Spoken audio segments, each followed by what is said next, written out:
That week, I braced myself for nothing more than a temporary roommate situation. My cousin crashing on the spare bed. Innocent, routine.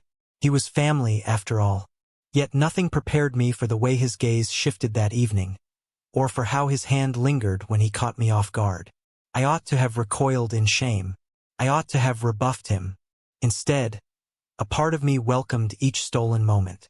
It all began when Mom breezily announced, "Soren's coming to stay." Her tone made it seem trivial, as if his presence would barely ripple my life. "Just a few days," she'd assured me over the phone. "His university is under renovation, and Aunt Nix is abroad. It's simpler if he bunkers here until it's sorted." I didn't even muster a protest. By Friday evening, after a long day on campus, I walked through the door to find his tired duffel in the hallway and those pristine size 11 sneakers, oddly out of place, neatly aligned at the foot of the stairs, as though he'd claimed the house before even unpacking. I hadn't seen Soren in almost 2 years. Not since that awkward family reunion where he barely glanced up from his phone, and I spent most of the afternoon pretending to be interested in Aunt Nix's photo albums. We were cousins technically, but not the kind that grew up playing in the backyard or getting into trouble together. He was older by 2 years to be exact, and had always belonged to a different orbit. Popular, confident, always surrounded by people who laughed a little too hard at his jokes. So, imagine my surprise when I opened the front door, sweaty from the bus ride home, and found him sprawled across the living room sofa like he'd lived there forever. "Hey, Arden," he said with that signature lopsided grin of his, arms tucked behind his head like a model in a toothpaste ad. "Miss me?" I rolled my eyes. Didn't know I was supposed to. He laughed, unbothered. "Come on, man. Don't be like that. Roomies for the week. It'll be fun." Roomies. Great. I wasn't used to sharing my space. I liked my quiet room. My playlists are moody. My routines are uninterrupted. Soren, on the other hand, brought noise with him. Music that thumped through walls, loud phone calls with friends I didn't know, and a gym bag that somehow smelled like both coconut and sweat. The first night was tolerable, if only because I stayed in my room and he stayed in the guest one. But even then, I could hear him through the wall muttering to himself while gaming, laughing at his own TikToks, singing along to whatever pop song he had on loop.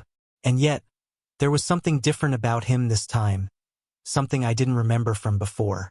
Maybe it was the way he looked now, taller, more filled out. His once boyish features sharpened into something more magnetic. His hair was longer, floppier, the kind of effortless mess you knew took real effort. His jawline was more defined, and when he smiled, it did this thing to my stomach I didn't want to acknowledge. I tried to ignore it. I really did. But then came the small things, like when he brushed past me in the hallway and his hand casually grazed my back, or when he walked around the kitchen shirtless in the morning, yawning and stretching like it was the most natural thing in the world, or how he sat on the arm of the couch while I was seated, his knee pressing into my shoulder just enough to make my skin tingle. None of it meant anything. I told myself that over and over. He was straight, always had been. He dated girls. He once dated 2 at the same time. I remembered because the family gossip was relentless about it. Still, the tension grew. Not loud or obvious, just this soft humming awareness that settled into the edges of every interaction. Like the time he walked into my room without knocking. "Sorry," he said, stopping when he saw me shirtless, hunched over my laptop. "Didn't know you were studying." He didn't leave right away, just leaned against the door frame, watching me with a half smile like he knew I was uncomfortable. "You've been working out?" he asked suddenly. I blinked. Not really. Could have fooled me. Then he turned and walked away. I didn't get much studying done after that. The weird thing was I couldn't tell if he was messing with me or if there was something real behind his words. Soren had always been a charming tease, flirtatious, the kind of guy who said things just to see how you'd react. But this felt different. Not performative, not exaggerated, just real. That night, I lay awake in bed, staring at the ceiling, headphones in, heart pounding like I'd run a marathon. I could hear him in the next room, his light snore, steady and slow. I closed my eyes, trying to push the thoughts away, but they kept coming. The curve of his shoulders when he walked out of the bathroom in just a towel. The way he called me man, but looked at me like he saw more than just a cousin. The way my skin burned whenever he touched me, even by accident. I hated how aware of him I'd become. The next morning, he was already in the kitchen when I walked in shirtless again, wearing only sweatpants that hung dangerously low on his hips. He looked up from his cereal and grinned. "Sleep okay?" I nodded, keeping my eyes firmly on the kettle. "Yeah." He stretched, arms above his head, muscles flexing. "I think I had a dream about you." I choked on my own breath. "What?" He laughed. "Relax, dude. You were just there. I don't remember what it was about." I didn't respond. My face was already turning red and I knew he saw it. He didn't say anything more, just kept eating like he hadn't just casually dropped a bomb into my morning. And me? I stood there in silence, heart racing, wondering what the hell I'd gotten myself into. Because this wasn't just Soren visiting anymore. This was something else. Something I wasn't ready for. And I was sure this was just the starting point. The house felt smaller with Soren in it. Not physically, but in the way that made everything tighter, quieter. Spaces suddenly filled. Routines quietly disrupted. I'd always thought of our home as peaceful. My room is a refuge. But with Soren crashing here, every hallway echo, every shared silence felt charged. It started with something as dumb as Wi-Fi. "Dude, the signal in the guest room is garbage," Soren complained, tossing himself onto my bed without warning. "Yours is closer to the router. Mind if I crash here tonight?" He didn't wait for permission. He just grabbed one of my pillows, tucked it under his arm, and leaned back like the bed belonged to him. I stood frozen near the doorway, clutching my water bottle tighter than necessary. "I mean, don't you want your space?" I asked, trying to sound casual. But my voice cracked, and I hated that it did. Soren barely looked up from his phone. "You're quieter than I remember. It's chill." That night he stayed in my room. And the night after that, his reason, the bad Wi-Fi in the guest room, which somehow justified moving into my already cramped bed like it was no big deal. At first, I told myself it was temporary, just Soren being Soren. But soon, his stuff was everywhere. His gym bag flopped open by my desk, his hoodie hanging off my chair, his toothbrush somehow wedged next to mine in the bathroom cup like it had always been there. And then came the physicality. Soren had always been comfortable in his body, but there was something about the way he carried himself now that was different. He walked around shirtless constantly, hair damp from the shower, towels slung low on his hips. He stretched like it was a ritual, arms over his head, muscles shifting beneath smooth skin, and did it all right in front of me. One afternoon, I was lying on my bed with my book, pretending to read. Soren sat at the foot of the bed, scrolling on his phone. At some point, he stretched out his legs and let his foot rest against mine. Just barely, just skin grazing skin. I froze. He didn't pull away. He didn't say anything at all. And I didn't know if it was intentional or completely unconscious. But my entire body reacted like I'd been electrocuted. My stomach twisted. My breath caught. I wanted to move, to shake it off, but instead, I stayed perfectly still, hoping he couldn't feel how fast my pulse had gotten. Later that night, I dreamed about him. Not in a way I was proud of. It wasn't even graphic, just intense. His touch, his breath on my skin, the way he whispered something against my neck, though I couldn't make out what. I woke up tangled in the sheets, disoriented and hot, heart thudding in my ears. Soren was still beside me, fast asleep, one arm flung across the pillow between us. He looked peaceful, soft, his lips slightly parted, the rhythm of his breathing even and slow. For a moment, I just stared at him, something aching in my chest I didn't want to name. I slipped out of bed quietly, tiptoeing to the kitchen for some cold water and air. But 10 minutes later, he followed barefoot, shirtless again, hair messily falling across his forehead. He yawned as he leaned against the counter beside me. "Why are you up so early?" he asked, his voice still rough from sleep. "Couldn't sleep?" I mumbled, fumbling with the coffee machine and willing my face to stay neutral. He leaned in to grab a mug from the upper shelf, brushing his chest against my back. It lasted only a second, but it rattled something loose inside me. He poured himself some coffee, made a face after the first sip, and muttered, still bitter. That's because you drown yours in sugar, I replied, keeping my tone flat. He turned to me, grinning. That's not how bitterness works. It is for you. You're such a weirdo, he said with a smile, nudging my shoulder with his. I tried to ignore how much I liked the sound of that. I also tried to ignore how close he was still standing. That evening, he came back into my room with his laptop tucked under one arm and a half-empty bag of chips under the other. He flopped onto my bed without asking. Movie night, he announced. You're watching something depressing again, right? It's not depressing, I said, sitting up as he opened his screen. It's subtle. He gave me a mock-serious nod. Right? Subtle. So subtle that everyone dies emotionally.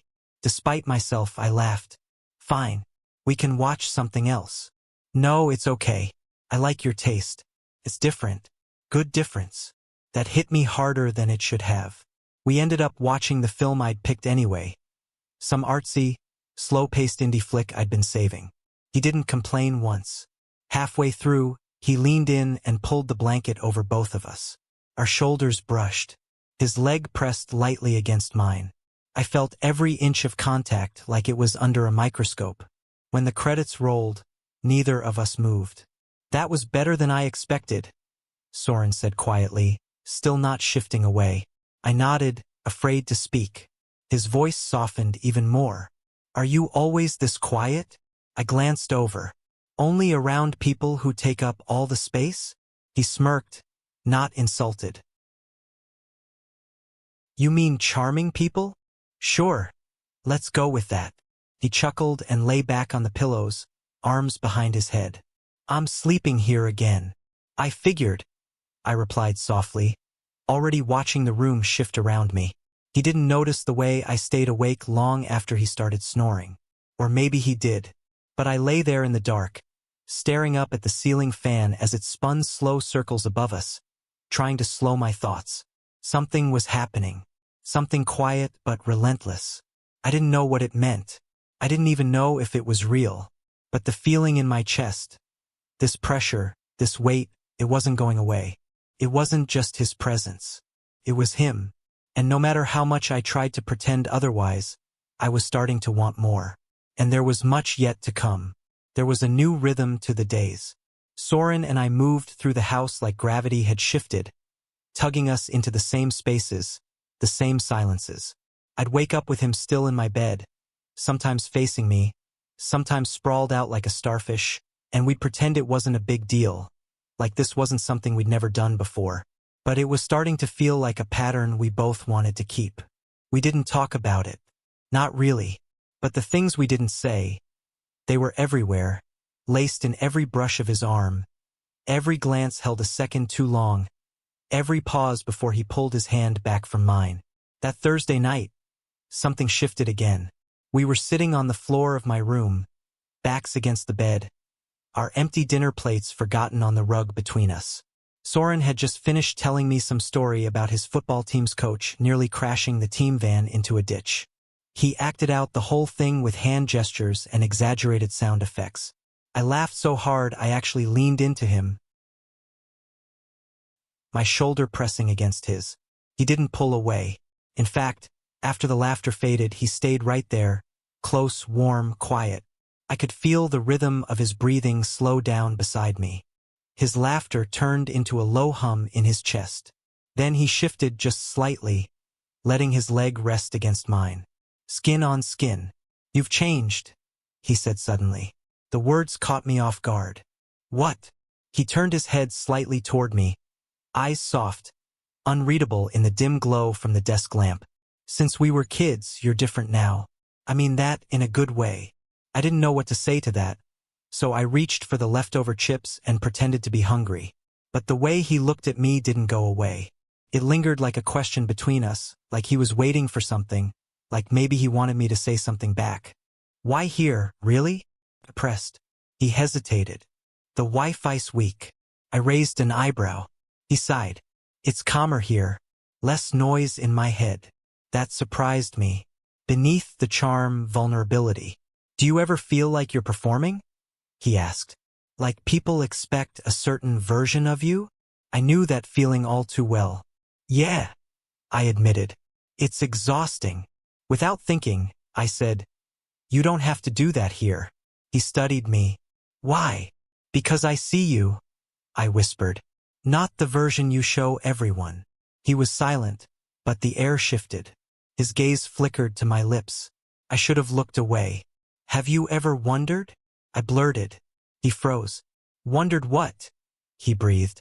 What it would be like to try something different, to feel something unexpected. He swallowed, speechless. The tension thickened, our breaths shallow. His knee pressed against mine, electrifying. I don't know what it means, he confessed. I just don't feel weird around you. Even when you're looking at me like that. Like what? Like you're trying to figure me out. Maybe I am. And if you do? He asked softly. I hesitated. I didn't know what I'd do if he truly opened up. Then maybe we stop pretending we don't already feel something. He softened, thoughtful. He brushed my hand. A tiny touch that stole my breath. I didn't move. We stayed like that, unspoken words humming between us. Finally, he leaned back, eyes closed. I'm tired, he murmured. Then sleep here. I nodded. Yeah, here. He didn't ask again. Later, when I slid into bed beside him, we didn't talk. He lay on his side, back turned to me, and I faced the ceiling, counting each breath, wondering how many more of these moments we could stretch before something finally snapped. Because it wasn't about what we said. It was about everything we didn't. And that silence was getting louder. The next day was the one that most unexpected thing happened. I thought he was out for the night. Soren had mentioned earlier that he'd be heading to a late gym session and maybe crashing at his friend Corin's afterward. We'll probably hang, maybe grab food. Don't wait up, he'd said casually, slipping his hoodie over his head and flashing that familiar crooked grin before heading out. So I locked my bedroom door, or at least I thought I did. For the first time in days, the house was quiet. Really quiet. No background music. No distant footsteps. No sarcastic jokes coming from the kitchen. Just stillness. Felt good. Like I could finally breathe. And maybe because I felt too safe or too reckless, I let go. I peeled off my clothes, dimmed the lights, and sank into bed with only a light sheet over my bare skin. It wasn't sexual. It wasn't anything like that. I just needed to feel unburdened, free. The air was cool against my skin and my body relaxed deeper into the mattress. I lay there with one arm behind my head, scrolling aimlessly through my phone, half listening to a moody playlist that barely filled the room. I wasn't thinking of anything in particular, at least not consciously, just letting myself exist, just for a little while. Then I heard the faint jingle of keys. At first, I didn't react.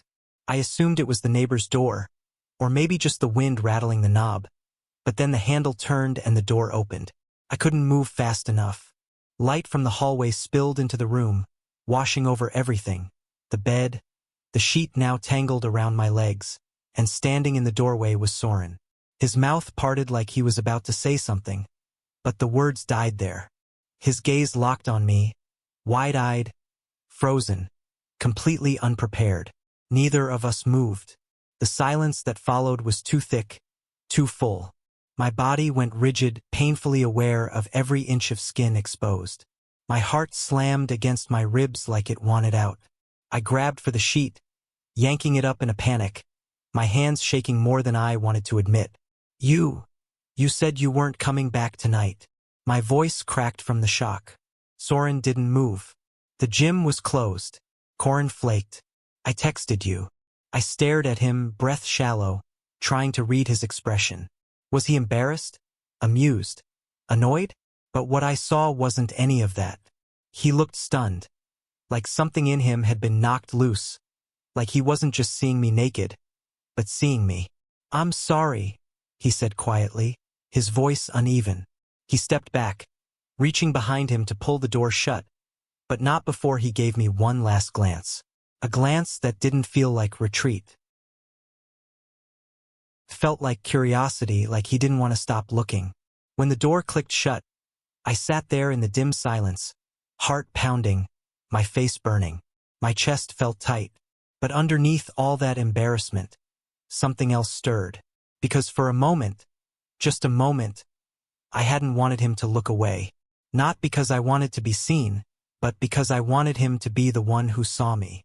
I barely had time to process that before the door creaked open again.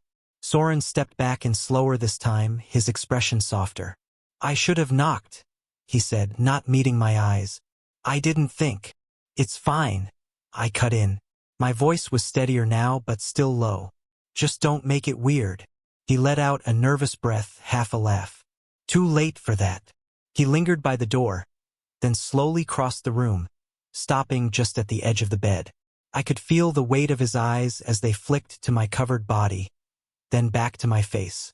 There was something in his expression I couldn't name. "I didn't mean to," he started but stopped again, running a hand through his hair. "You just looked peaceful." I blinked. "What?" He shook his head. "Before you saw me, you were just lying there. Like you weren't pretending anymore. Like you could finally breathe." I swallowed hard. That wasn't the kind of thing people noticed. It wasn't the kind of thing people said. He sat down slowly at the foot of the bed, leaving space between us. I felt the mattress dip, the shift of weight. We were both quiet. Then he glanced at me again, voice low. "Is that what you do when I'm not around?" "Sometimes," I admitted. "When I think I'm alone." He nodded slowly, looking ahead at the wall like he was thinking about something far away.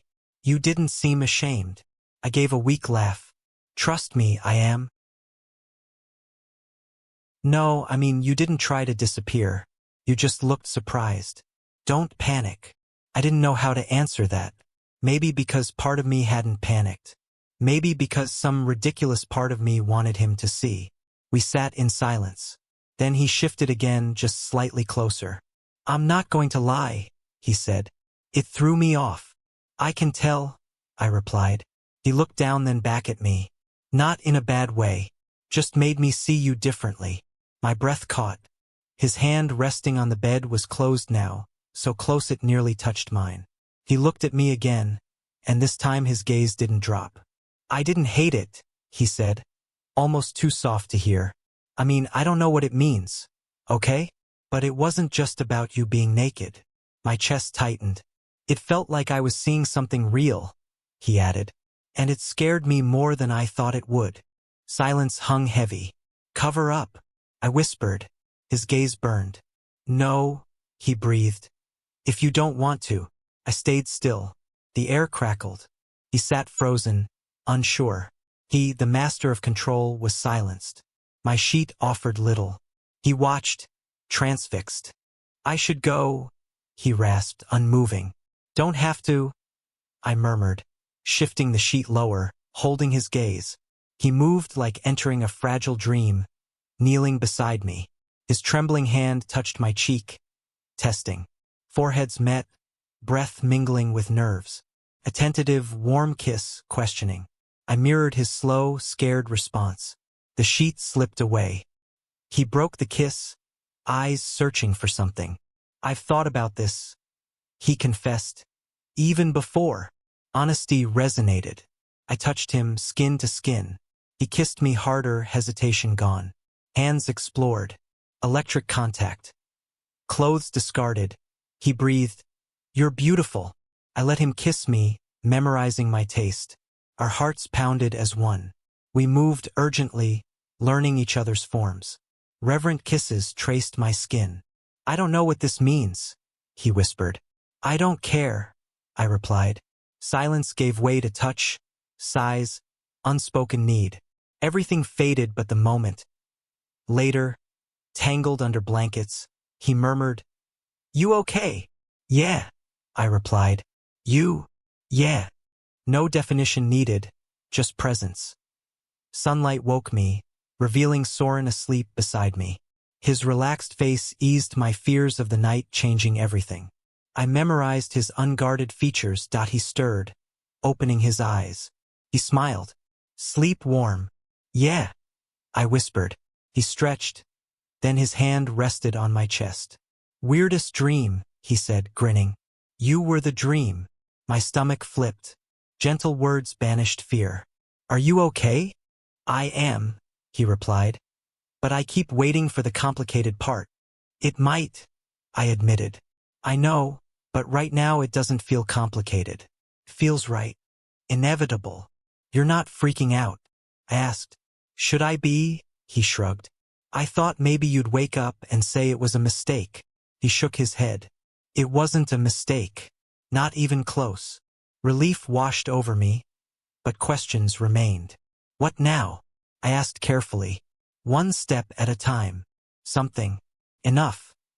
The morning felt different, charged with shared memory. This house felt cold before, he said, meeting my gaze. Now it feels like a place I don't want to leave. I couldn't respond. Hiding behind my cereal. He left his bag by the door. You're staying? I asked tentatively. If you'll have me? Yeah, I'll have you. A gentle kiss, a pause. That night, no labels were needed. He slid into bed, forehead to mine. No fear, just acceptance. And he wasn't running.